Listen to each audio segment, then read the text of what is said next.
The mystery of Billy the Kid's lost letters begins with his pardon bargain correspondence with New Mexico Territory Governor Lew Wallace, which generated arguably the most famous letters in Old West history. In the modern fevered collector's market for Old West memorabilia, Billy's famous tintype of his full-body image sold at auction for $2.3 million. Billy's letters would likely generate a fortune, but those letters are locked away in the New Mexico History Museum in Santa Fe, New Mexico, and in the Indiana Historical Society in Indianapolis. In the latter collection is a new Billy letter to Wallace, which I authenticated and now rests in the special vault with Billy's other letters. It was signed Billy, B-I-L-L-I-E, how the youth named Henry McCarty actually spelled his alias of Billy Bonney. It gave his first-hand experience of the Lincoln County War. But few people realize that a mystery comes with the correspondence. It's that more letters likely exist, and in private hands. Possibly they're still in New Mexico, and their owner is likely unaware of their significance, and that a fortune is just an auction away. Here are clues. Billy likely kept those letters with his now equally lost guns while hiding out in the Fort Sumner area after his April 28, 1881 jailbreak in Lincoln. On July 14, 1881, his possessions were left ownerless at his Fort Sumner killing by Sheriff Pat Garrett, who was completing his Santa Fe ring mission of eliminating Billy. That meant anyone left with Billy's belongings would have likely been terrified of being accused as Billy's accomplice. My guess is that Billy's property was passed to later generations or simply stored with Billy's ownership kept secret. And given Billy's bicultural affinities, the person entrusted by Billy with these objects was likely Hispanic, in the Maxwell family sheep camps where Billy hid out, or in Fort Sumner. Even survival of the known pardon bargain letters is an historical fluke. It's just a coincidence of Lew Wallace's narcissism. Considering himself a great man, Wallace saved all documentation connected to his life for posterity. Besides being a governor, he was a Civil War major general, although hated by General Ulysses S. Grant for incompetently causing massive casualties in the 1862 Battle of Shiloh. And Wallace was additionally a best-selling author of historical novels, including Ben-Hur. Wallace even saved copies of letters he wrote, as well as newspaper articles about or by him. In fact, when Wallace departed his New Mexico governorship early to return to his Indiana home, he even illegally absconded with his official territorial papers, as is still resented in the state's archives. Wallace's only child, Henry, who worshipped him, acted as his archivist, meticulously saving Wallace's papers and passing the mission and reverence to his son, Lew Wallace Jr., Wallace's grandson. This grandson donated this Lew Wallace collection in two troves, the historical and political papers to the Indiana Historical Society, and the literary manuscripts to the Lilly Library in Bloomington, Indiana. The Billy the Kid correspondence was with the historical and political ones. But Lew Wallace Jr. knew that two of Billy's letters were the best, so he kept them for himself. They were Billy's first one, likely written on March 13, 1879, with Billy's proposing the pardon bargain, and Billy's one of March 2, 1881, from the Santa Fe jail, referencing letters which he had kept and which he threatened to make public. Wallace, knowing that he had despicably refused to pardon Billy after Billy had met his side of the bargain by testifying against Santa Fe ring murderers, called it blackmail, and obsessed about Billy's threat for the rest of his life in various lying articles creating an outlaw myth of Billy the Kid, in which evil Billy, not him, breaks the bargain. Lew Wallace Jr. eventually donated these two letters to the Lincoln County Heritage Trust in Lincoln, New Mexico. After the trust went out of business in 1998, the letters were transferred to the Santa Fe Museum. So another clue to the lost mystery letters is Billy's March 2nd, 1879 letter referring to them. As to the pardon bargain, it was straightforward. Billy's March 13th, 1879 letter to Wallace presented it. I have heard that you will give $1,000 for my body, which, as I can understand it, means alive as a witness. I know it as a witness against those that murdered Mr. Chapman. If it was so as that I could appear at court, I could give the desired information. But I have indictments against me for things that happened in the late Lincoln County War, and am afraid to give up because my enemies would kill me. I was present when Mr. Chapman was murdered, and know who did it. And if it was not for those indictments, I would have made it clear before now. If it is in your power to annul those indictments, I hope you will do so. On March 15th, 1879, Wallace responded and kept the copy of that letter in his papers. Wallace wrote, I have the authority to exempt you from prosecution if you will testify to what you say you know. Wallace also arranged to meet with Billy in Lincoln, writing, The object of the meeting at Squire Wilson's is to arrange the matter in a way to make your life safe. They met on March 17th, 1879, and Billy was convinced of the pardon promise since he allowed a sham jailing in Lincoln before his grand jury testimony. Complication came when 2 of Chapman's 3 murderers broke jail, with Billy unsure if the bargain still stood. On March 20th, 1879, Wallace wrote to Billy, The escape makes no difference in arrangements. But all was not as it seemed. Wallace's saved draft shows that he crossed out the next sentence, which read, I will comply with my part, if you will with yours. Was Wallace wavering on his promise? Billy completed his side of the bargain by testifying in that April's grand jury and getting the murderers indicted. But Wallace issued no pardon. Billy finally exited the sham jailing on June 17, 1879, and left town. After Billy's capture on December 22, 1880, by Sheriff Pat Garrett for hanging trials, Billy wrote 4 pardon plea letters from the Santa Fe jail to Wallace. Billy's March 2, 1881 letter was the one Wallace called blackmail. Billy wrote, I wish you would come down to the jail to see me. It will be to your interest to come and see me. I have some letters which date back 2 years, and there are parties who are very anxious to get them, but I shall not dispose of them until I see you. That is, if you will come immediately. Billy's Santa Fe jail letter of March 4th, 1881, repeated the obvious.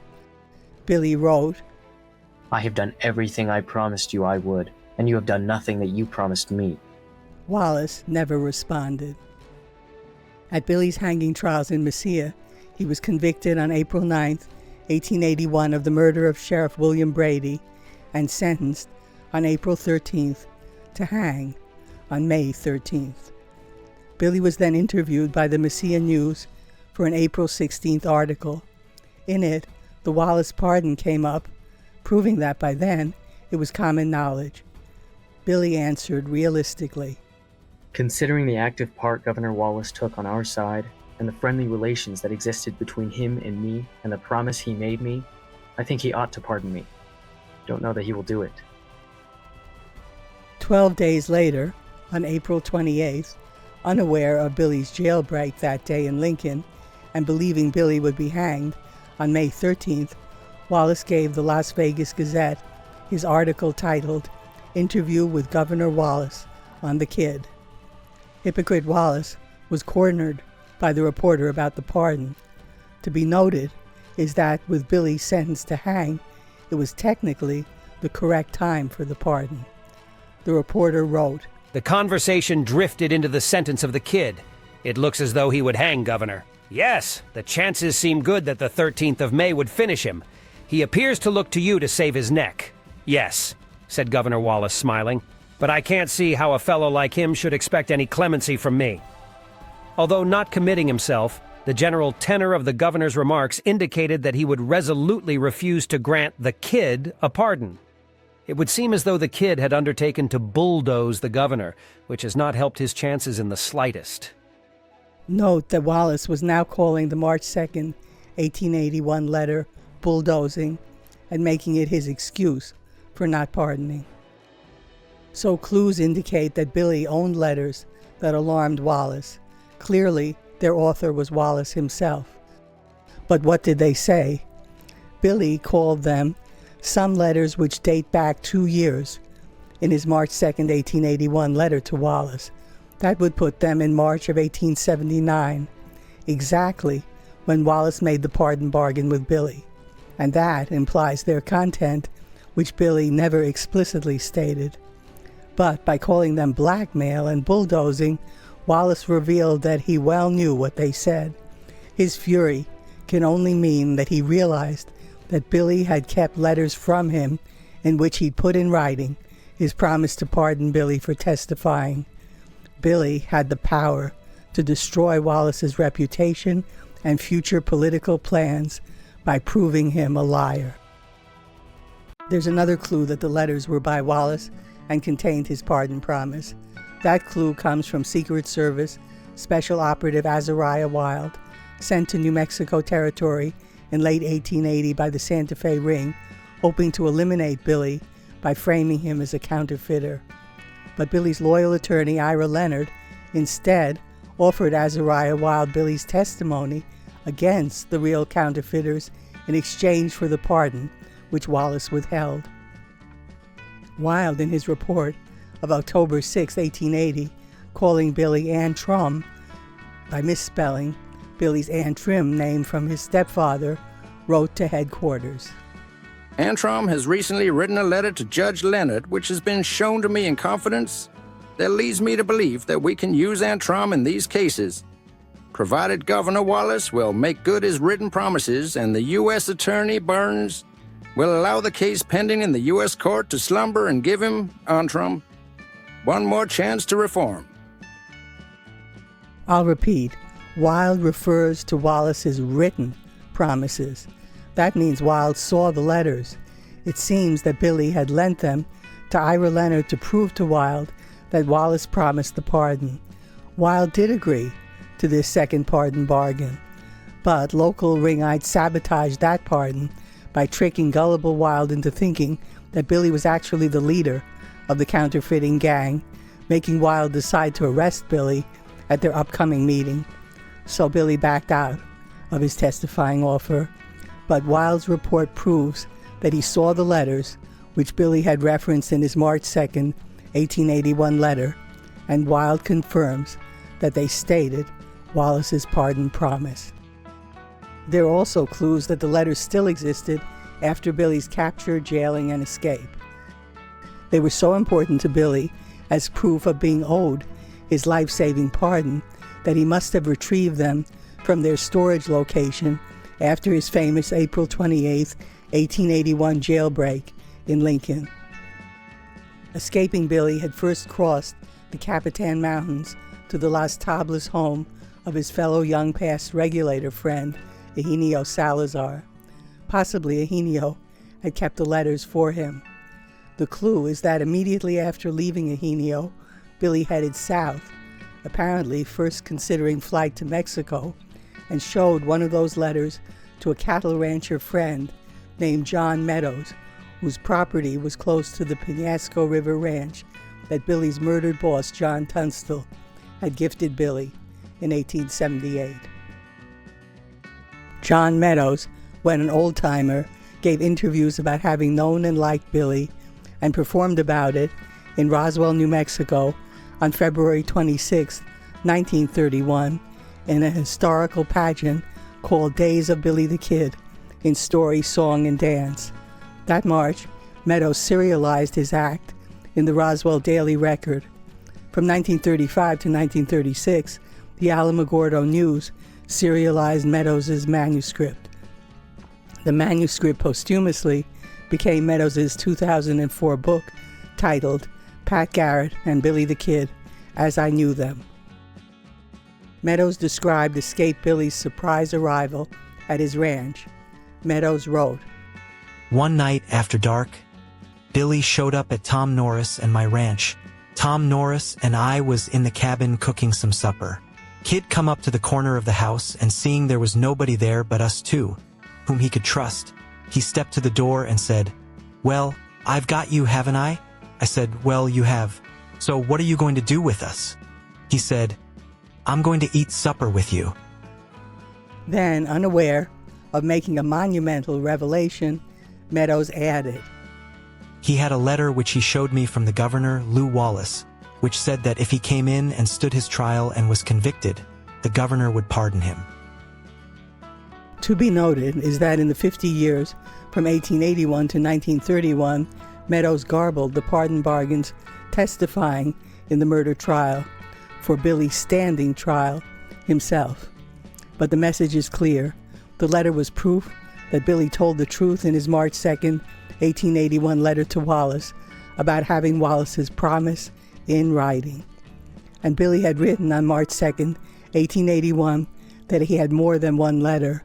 So these are the letters that could change history. And Billy seemed to have them on his person in May of 1881 when he was at Meadows' ranch.